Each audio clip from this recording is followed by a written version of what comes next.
Record. Heading. Recording 17. Period M. 4 seconds.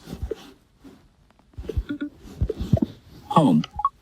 Doc, sir. Going. Blindfold. Going. Sir. Page 3 of 7. Page 2 of 7. YouTube. 20 YouTube. Collect. Auto. Cap. Play. Rewind. Play. But pause. Speech off. They run at other racetracks, but maybe they're not full-time drivers. And they're drivers that Doug Coby doesn't race around a lot. The challenge there becomes is you don't know their tendencies. You don't know what to expect out of them. And so when you try to make a move to the left, you anticipate what the other driver's going to do. Doug Coby anticipated what was going to happen off turn number 2. He made contact with another car and nearly went through the grass in the back straightaway after that green flag. That's why he can't afford to be back there in that 29th position if he wants to win the championship. So he's got to be careful. How aggressive do you get trying to get out of that? Because the more aggressive you are, you could wind yourself right into trouble. Or do you stay back there and lose the championship? It's a no-win situation for this team right now, and they're mired deep in the pack. Well, it's too early to panic because only 20 laps will be completed when they hit the line. We think of the icebreaker. Doug Coby was leading that race. What happened to him? He ran over something and had to go into the pits, and it cost him the race, even though I think he finished 6th. It cost him the victory there. And now in the last race of the season, lightning strikes to him again. I think the 017 is just about thrown in the towel as that car now is behind the wall. So nothing went right for the first 20 laps for Patrick Emmerling. And you could put Doug Coby in that same category because he was in the upper tier of the field. And now he is in the bottom of the field in 25th place, looking to dig himself out of the hole. And I think he has to be very patient. Yep. If he makes a drastic move now, the whole season could go crumbling in front of him. Patience, I think it will be the ally of Doug Coby. And he's got to be careful here. He said in pre-race, I don't want to restart on the outside if I don't have to.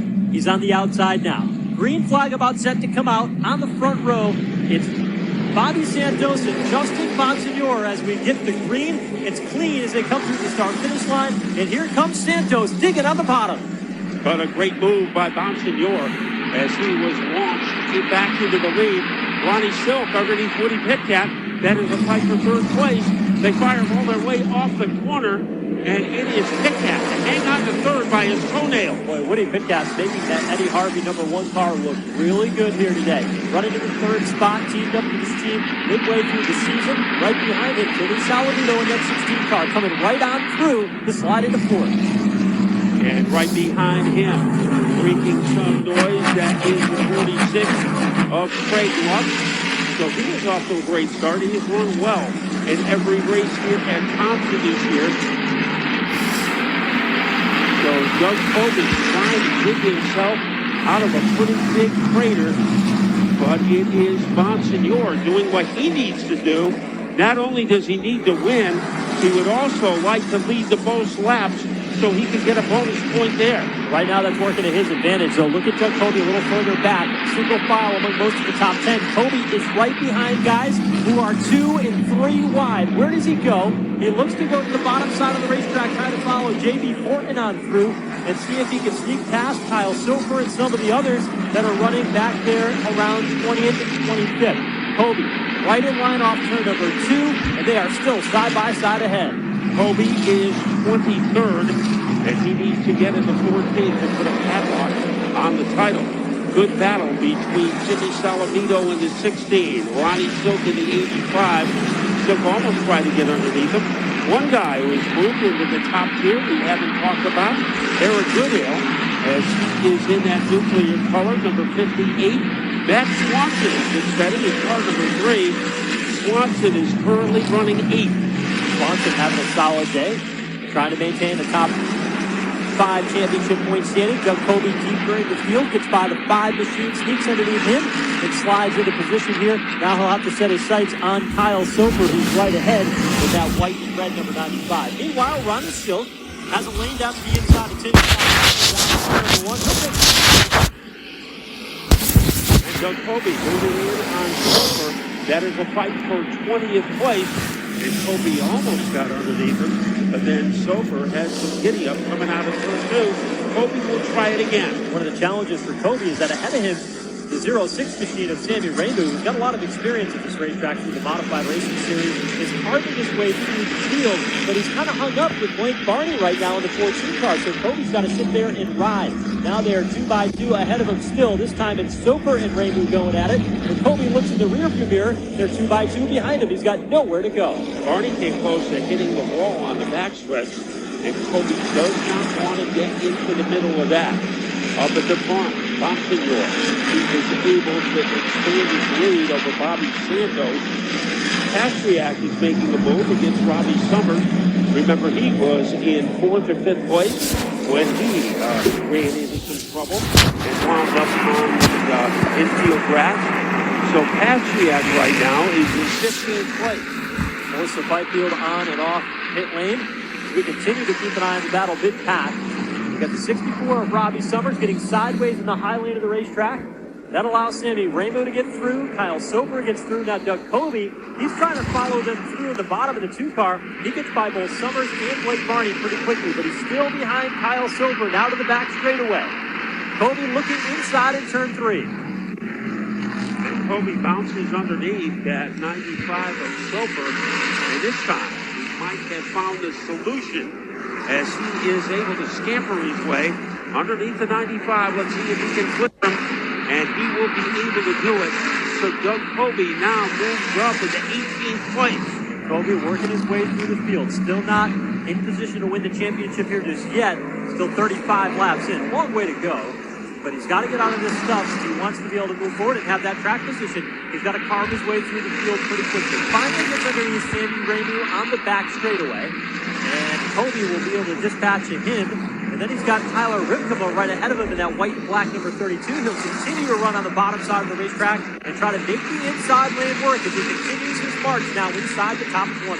If he can get by Ripkema, and it looks like he does, he is 16th. The magic number for Doug Kobe is 14. 14th or better, and he will put a grip on the championship. So he needs to get 2 more positions, and then he can breathe a sigh of relief. Right now, breathing heavy is Justin Bonsignor. He's been the dominant factor, and Bobby Santos has been keeping him honest. Pastriak is on a mission, and now he moves near Anthony Nocella. That will be a fight for the top 13. Keep an eye on that battle side by side. Meanwhile, trouble down in turn number 1. Smoke everywhere. A couple of cars involved. Kobe able to get through it. So Kobe gets through. It's the 92 car of Anthony Nocella who went around, and boy, went up in a big plume of smoke, getting down into turn number 1. Nocella was 13th, and Kobe was able to get to the bottom and avoid what would have been a disaster.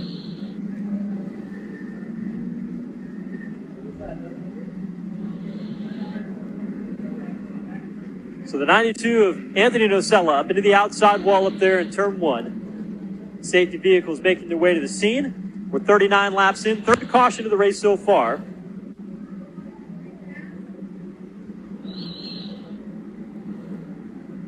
And Justin Bonsignor doing what he needs to do out in front in that 51 car, trying to control the race to the best of his ability. And Bobby Santos looking really good in that brand new untested chassis in second. We got to get a tip of the cap to Woody Pitkat. He's had up and down years in wheel and modified tour competition. And right now, he's teamed up with Eddie Harvey in this 1 car, and he looks pretty quick, having a solid run here in 3rd. A lot of drivers have been in that car this year, including Burt Myers and Jeff Rocco, but now it belongs to Woody Pitkat, and he has maneuvered his way into the top 3. 1 win this year at Wall Stadium. Now, the pits might be opening up this time around, and we'll see if there is any strategy. I think on lap number 40, the only cars that will be coming in are the ones that aren't feeling right to their drivers. So the green flag is out on pit road, and we'll see if anybody makes a detour and goes on the safety road. Probably not expecting Not the top front runners, but somebody might try to be getting better here. Wouldn't expect to see a lot of the guys out front run. You probably want to come in for tires somewhere around lap 80, lap 90, unless you're trying to work a different strategy like we saw Glenn Reen do a couple of years ago and went on to win the race, and it worked for him. We see a couple of the teams that were running outside the top 15 or so come down pit lane for service here. By the way, Anthony Nocella did climb from that number 92 car and was able to get out of the race car, so good news for Anthony Nocella. But Pete, down on pit road, we got a couple of cars with some adjustments here and even some tires, including Blake Barney, Calvin Carroll, and Robbie Summers.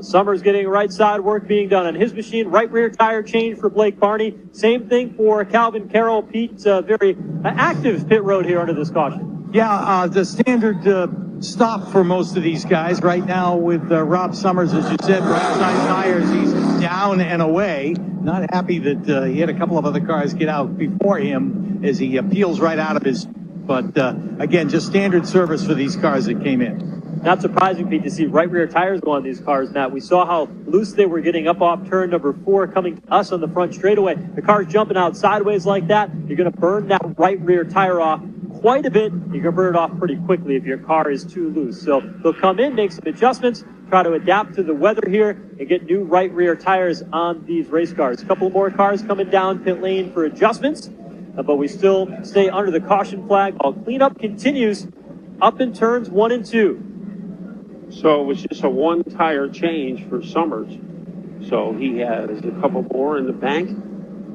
And Justin Bonsignor, he has led I think he took the lead on lap number 4. So he has been out in front for a long time.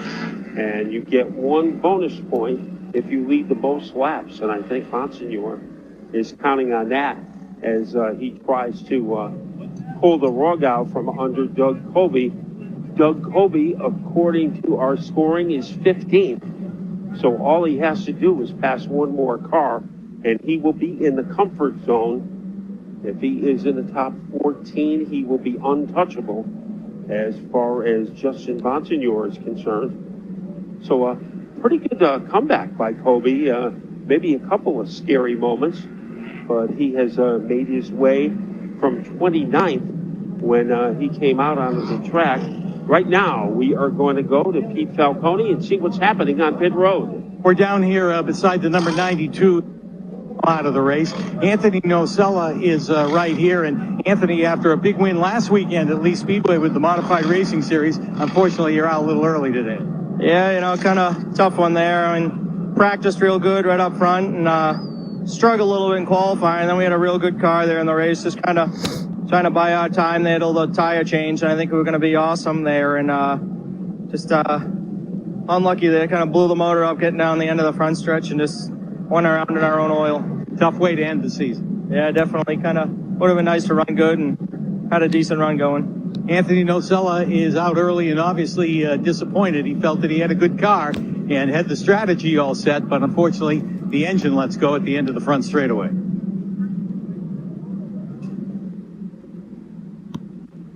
So we are almost ready to go back to work, as it is amazing that the track didn't show the effects from the blown motor of Anthony Nocella, as we already had oil on the track earlier today prior to the start of the super modified race.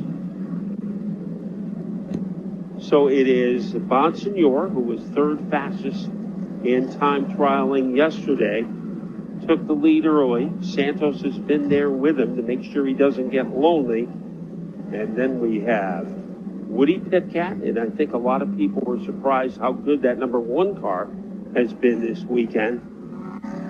It will be Byfield to take the lucky dog, so she will get one of her laps back. And right now, it looks like we have 31 out of the 40 cars that started are on the lead lap.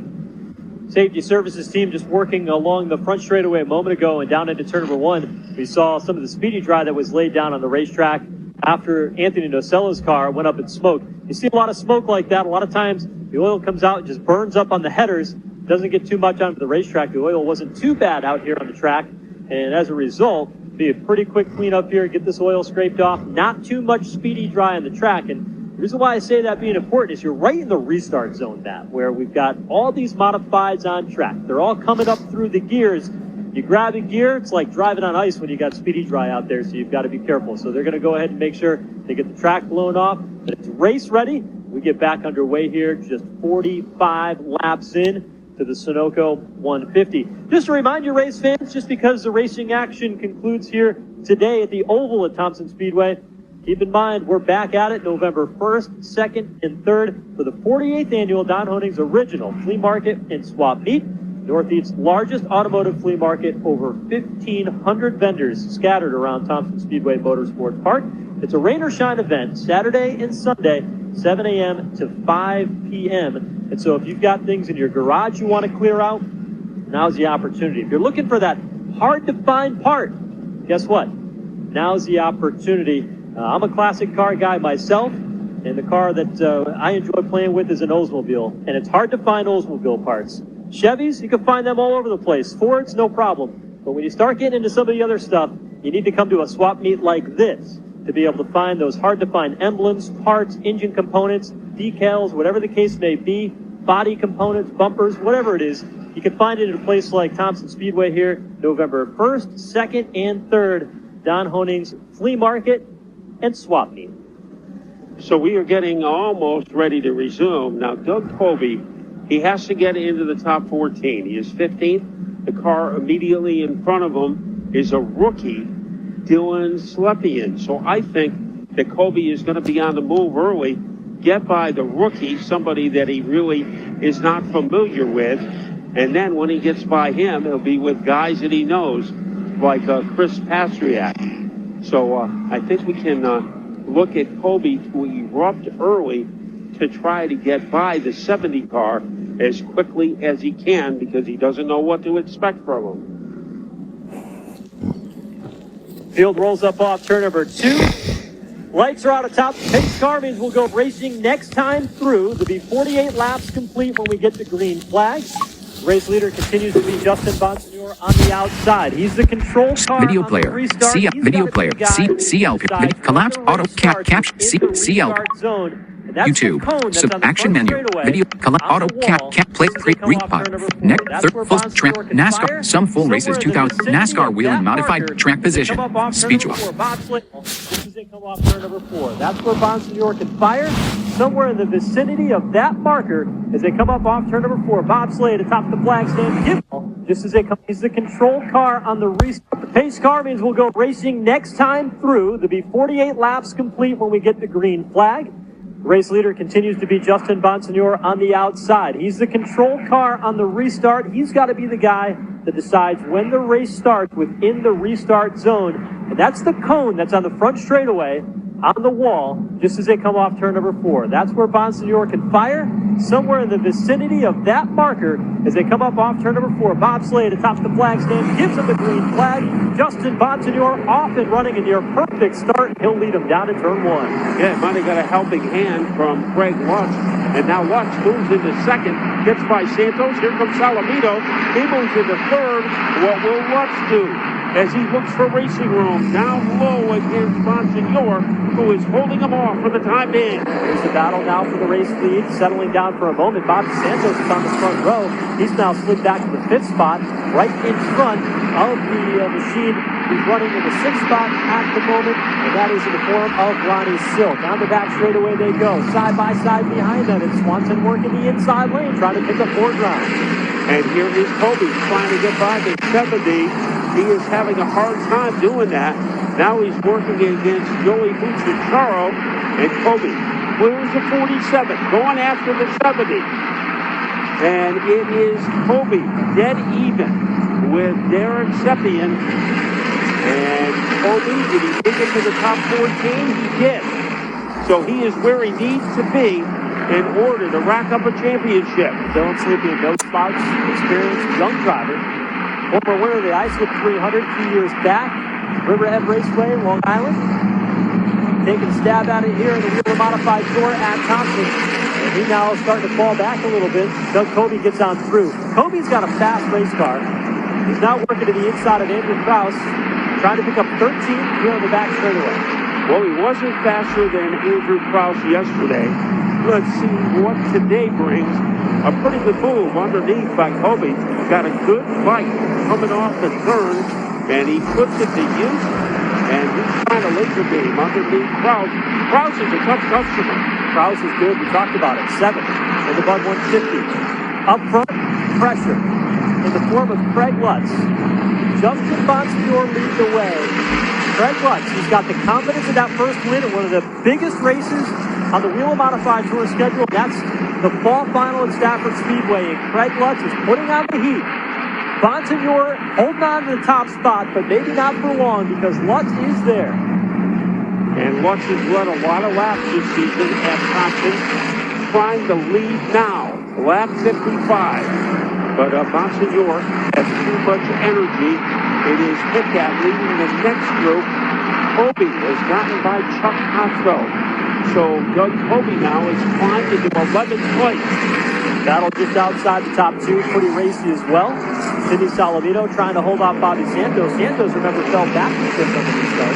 He's trying to make up the lost ground. Meanwhile, trouble, turn 2, Andrew Krause in the 75 car. Chris Pastriak getting together. Caution flag is out for the 4th time. It's Chris Pastriak pointing the wrong direction in the 75 car. Andrew Krause, the pole sitter, pointing the right direction, but not where he wants to be. Yeah, Pastriak can see the whites of Krause's eyes as the second incident for the 75 of Chris Pastriak. Track position, 38 minutes 53. Sponsored HRE Wheels largest dealer. Lock home. Ramblio. Edit mode. Search. Page 2 of page 6 of SEP. Go on. Block. Chat. Yahoo. Easy voice recorder. Recording period M4. Recordings period 22 minutes. Pause. Button. Cancel. Stop.